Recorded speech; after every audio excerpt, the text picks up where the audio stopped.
ዛሬ በጣም የባረከኝን አንድ ቃል በማለዳ ላንብብላችሁ። መዝሙር 114 ከቁጥር 1 ጀምሮ እንደዚህ ብሎ ይናገራል።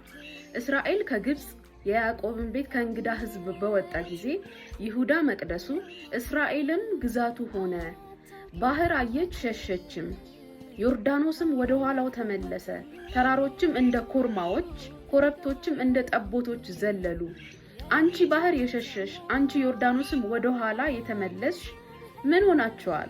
እናንተ ተራሮች እንደ ኮርማዎች፣ ኮረብቶችስ እንደ ጠቦቶች ለምን ዘለላችሁ ብሎ ዘማሪው ይጠይቃል።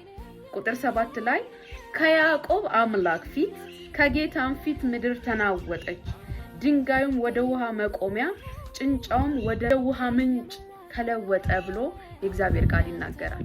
ይሄ ክፍል የሚናገረው እስራኤላውያን ከግብጽ ሲወጡ ስለሆነው ነገር ነው።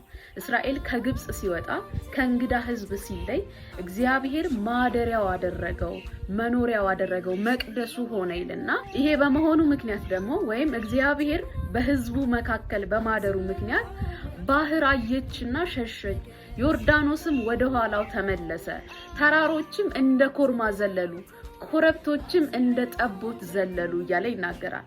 እና ይሄ የሆነበት ምክንያት ምንድነው? ለምንድነው አንተ ዮርዳኖስ የሸሸኸው? ተራሮች ለምንድነው የዘለላችሁት? ለምን ተናወጣችሁ ብሎ ዘማሪው ሲጠይቅ ከያዕቆብ አምላክ ፊት የሚቆም አንድም ስለሌለ። ሃሌሉያ! ክብር ለእግዚአብሔር ይሁን። የዛሬው መልእክቴ እናንተ ከእንግዳ ነገር ውጡ እንጂ እግዚአብሔር ከማይከብርበት እግዚአብሔርን ከሚያሳዝን ህይወት ውጡ እንጂ እግዚአብሔር በእናንተ ውስጥ ያድራል። ይህ በመሆኑ ምክንያት ደግሞ የትኛውም ከባድ የሆነ ነገር ሁሉ ለእናንተ መልስ ይሰጣል፣ ይታዘዝላቸዋል።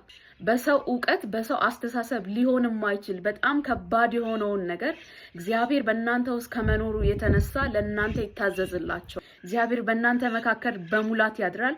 በሙላት ሲያድርላችሁ ደግሞ ተፈጥሮ እንኳን ሳይቀር ይታዘዝላቸዋል፣ ምላሽ ይሰጣቸዋል። ተባረኩ።